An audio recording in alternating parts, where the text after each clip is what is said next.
Hello दोस्तों, पिछली class में हम लोगों ने गॉस की प्रमेय तथा गॉस की प्रमेय के पहले अनुप्रयोग अनंत लंबाई के किसी तार के निकट किसी बिंदु पर विद्युत क्षेत्र की तीव्रता का सूत्र ज्ञात किया था।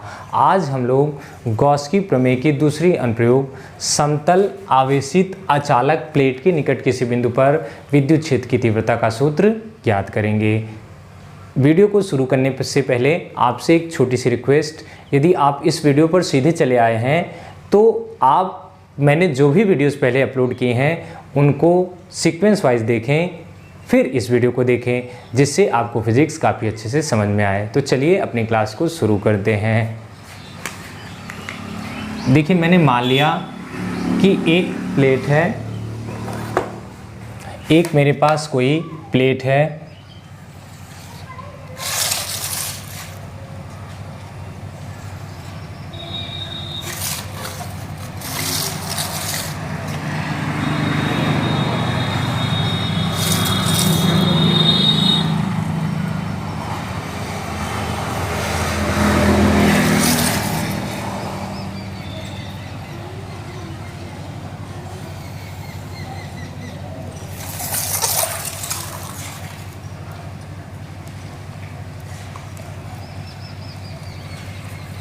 ये मैंने मान लिया कि कोई मेरे पास प्लेट है जिस पर धन आवेश एक समान रूप से बिखरा हुआ है।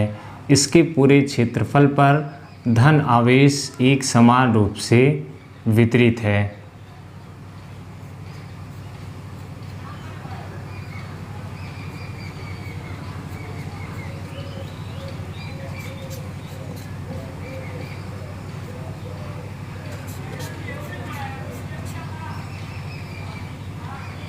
इसके निकट किसी बिंदु पर विद्युत क्षेत्र की तीव्रता का सूत्र हमें ज्ञात करना है। मान लेते हैं वो बिंदु यहाँ कहीं है। वो आगे भी हो सकता है और पीछे भी हो सकता है।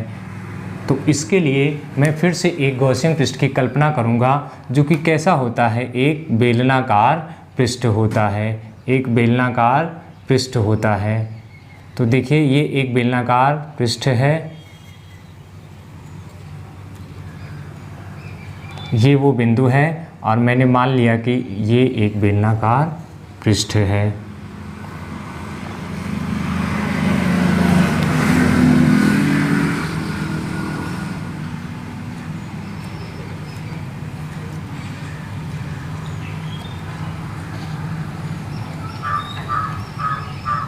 ये कैसा एक बेलनाकार पृष्ठ है। देखिए, इसके पहले हमने जो डेरिवेशन किया है, ये डेरिवेशन कुछ ऐसा ही है। देखिए, इस वाले पृष्ठ को हम क्या नाम देंगे, S1। इस वाले पृष्ठ को क्या नाम देंगे, S1। इस वाले पृष्ठ को नाम दे देते हैं S2। और ये जो तीसरा पृष्ठ है, वक्र पृष्ठ, इसको नाम दे देते हैं S3। ये छोटा सा हिस्सा ले रहे हैं S1 का, जो क्या कहलाएगा, क्षेत्रफल सदिश, और इसकी दिशा कैसे होगी, लंबवत बाहर की ओर। यह क्या कहलाएगा, DS1। देखिए, ये धन आवेशित प्लेट है ना। देखिए, ये धन आवेशित प्लेट कुछ ऐसे रखी गई है और ये मेरा बेलनाकार गॉसियन पृष्ठ है। बेलनाकार गॉसियन पृष्ठ है। तो देखिए, ये धन आवेशित प्लेटें हैं, तो विद्युत बल रेखाएं इससे कैसे होंगी, इधर की ओर बाहर की ओर निकलेंगे और इधर की ओर भी बाहर की ओर निकलेंगी। तो देखिए, विद्युत बल रेखा की दिशा कैसे होगी, कुछ इस दिशा में। जिस दिशा में विद्युत बल रेखा होती है, या विद्युत बल रेखा क्या बताती है, विद्युत क्षेत्र की दिशा। इसी प्रकार से यदि मैं S2 पर एक छोटा सा हिस्सा लूँ तो उसकी भी दिशा कैसे होगी, लंबवत बाहर की ओर। इसको किससे दिखाएंगे, DS2 से। और यहाँ भी निकलने वाले विद्युत क्षेत्र की दिशा कैसे होगी, कुछ इस प्रकार से। वो किसकी दिशा है, E की दिशा है। S3 पृष्ठ पर यदि मैं एक छोटा सा हिस्सा ले लूँ S3 के लिए, तो देखिए, S3 कैसे होगा, लंबवत बाहर की ओर। इसको कहेंगे DS3। और देखिए, विद्युत बल रेखाएं कैसे निकल लेंगी, बाहर की ओर, बाहर की ओर। अब हम अपने डेरिवेशन को शुरू करते हैं। तो लिखते हैं, S1 पृष्ठ के कारण, S1 पृष्ठ के कारण विद्युत फ्लक्स, S1 पृष्ठ के कारण विद्युत फ्लक्स कितना हो जाएगा, S1 पृष्ठ के कारण लिख रहे हैं तो इसको लिखेंगे phi1 बराबर होगा E ds1 और cos थीटा। थीटा किसके बीच का कोण है, E के बीच का और ds1 के बीच का। तो phi बराबर हो जाएगा, phi1 बराबर हो जाएगा इंटीग्रेशन E ds1। देखिए थीटा किसके बीच में कोण है, E और ds1 में। देखिए E भी इसी दिशा में और ds1 भी इसी दिशा में, दोनों के बीच का कोण कितना है 0 डिग्री। तो ये हो जाएगा cos 0 डिग्री। cos 0 का मान होता है 1, तो phi1 बराबर आ जाएगा E ds1 गुणे 1। तो phi1 का मान आ जाएगा, phi1 बराबर हो जाएगा इंटीग्रेशन E ds1 मैंने आपको बताया है, कई बार बताया कि देखिए समाकलन के चिन्ह के भीतर जो भी संख्या जिसके साथ d लिखा होता है सिर्फ वही परिवर्तनशील होती है, बाकी सारे क्या होते हैं कांस्टेंट। तो e क्या होगा, बाहर आ जाएगा, e बराबर आ जाएगा इंटीग्रेशन ds1 ds1। अब मान लेते हैं, माना ds1 बराबर है a के, और ये क्या है, प्लेट का क्षेत्रफल। प्लेट का क्षेत्रफल सॉरी, इसको लिखेंगे पहले पृष्ठ का क्षेत्रफल।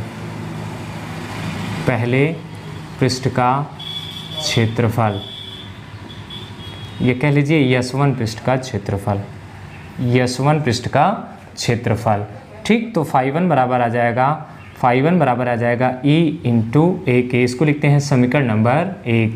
इसी प्रकार से S2 पृष्ठ के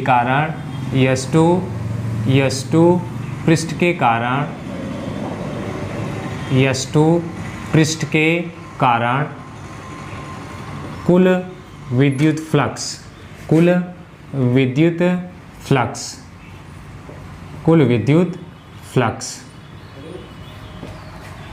वो कितना हो जाएगा, phi2 बराबर आ जाएगा इंटीग्रेशन E ds2 और cos थीटा। इस बार थीटा किसके बीच का कोण है, E के बीच का और ds2 के बीच का। देखिए E भी इसी दिशा में और ds2 भी इसी दिशा में, तो दोनों के बीच का कोण कितना है 0 डिग्री। phi2 बराबर आ जाएगा integration E ds2 cos 0 degree. cos 0 का मान होता है 1, तो phi2 बराबर आ जाएगा E ds2 मल्टीप्लाइड बाई 1, तो phi2 बराबर आ जाएगा इंटीग्रेशन E ds2। E को कॉमन कर लेंगे तो phi2 बराबर आ जाएगा E इंटीग्रेशन ds2। देखिए मैंने पहले पृष्ठ का क्षेत्रफल S1 वाले पृष्ठ का क्षेत्रफल कितना माना है A। ये एक बेलनाकार गॉसियन पृष्ठ है ना, तो देखिए बेलन का जितना ये वाला पृष्ठ होता है उतना ही ये वाला, अर्थात यदि S1 A है तो S2 भी कितना होगा A। तो phi2 बराबर हो जाएगा E इंटू ए के। इसको लिखते हैं समीकरण नंबर 2। आप चाहें तो इसका स्क्रीनशॉट ले सकते हैं। इसी प्रकार S3 पृष्ठ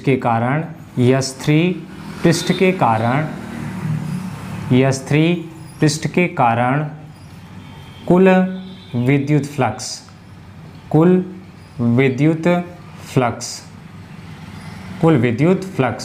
S3 पृष्ठ के कारण निकाल रहे हैं ना बाबू, तो इसको लिखेंगे phi3 और वो बराबर हो जाएगा समाकलन integration E ds3 cos theta. इस बार थीटा किसके बीच का कोण है, ds3 और E के बीच का। ध्यान से देखिए ds3 की दिशा ऐसे और E की दिशा ऐसे, दोनों के बीच का कोण कितना है 90 डिग्री। तो phi3 बराबर आ जाएगा integration E ds3 cos 90 degree. cos 90 का मान होता है बाबू 0, तो phi3 बराबर आ जाएगा इंटीग्रेशन E ds3 cos 90 का मान है 0 से किसी संख्या में मल्टीप्लाई करते हैं तो 0 आ जाता है, तो phi3 बराबर आ जाएगा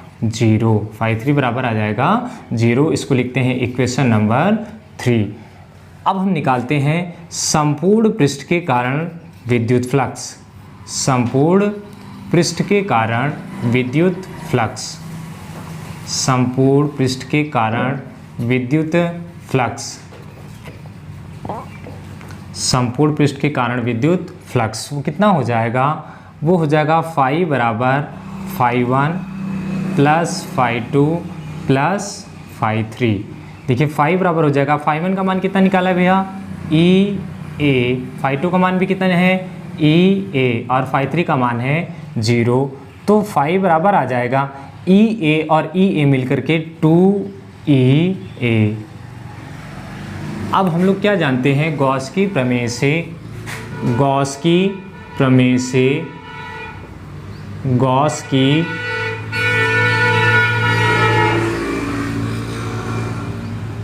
की प्रमेय से क्या जानते हैं, फाई बराबर होता है Q बटे में एप्सिलॉन नॉट। फाई का मान यहाँ से यहाँ पुट कर रहे हैं, तो ये हो जाएगा 2E बराबर हो जाएगा Q बटे में एप्सिलॉन नॉट। हम तो विद्युत क्षेत्र की तीव्रता ज्ञात करना चाहते हैं ना, तो E बराबर हो जाएगा Q बटे में 2A और एप्सिलॉन नॉट। देखिए Q बटे A को हम लोग क्या लिख सकते हैं, Q बटे A को क्या लिख सकते हैं, क्षेत्रीय आवेश घनत्व, जिसको हम लोग दिखाते थे सिग्मा से। तो E बराबर हो जाएगा सिग्मा बटे में 2 एप्सिलॉन नॉट। यही होती है किसी अचालक प्लेट के निकट किसी बिंदु पर विद्युत क्षेत्र की तीव्रता, जहाँ सिग्मा क्या है, सिग्मा बराबर है Q बटे में A, और इसको क्या बोलते हैं, क्षेत्रीय आवेश घनत्व, क्षेत्रीय आवेश घनत्व, क्षेत्रीय आवेश घनत्व। तो दोस्तों मुझे पूरा विश्वास है कि आज आपको जो भी डेरिवेशन कराया गया है वो काफ़ी अच्छे से समझ में आया होगा। तो फिर मिलते हैं अगली क्लास में, तब तक के लिए गुड बाय।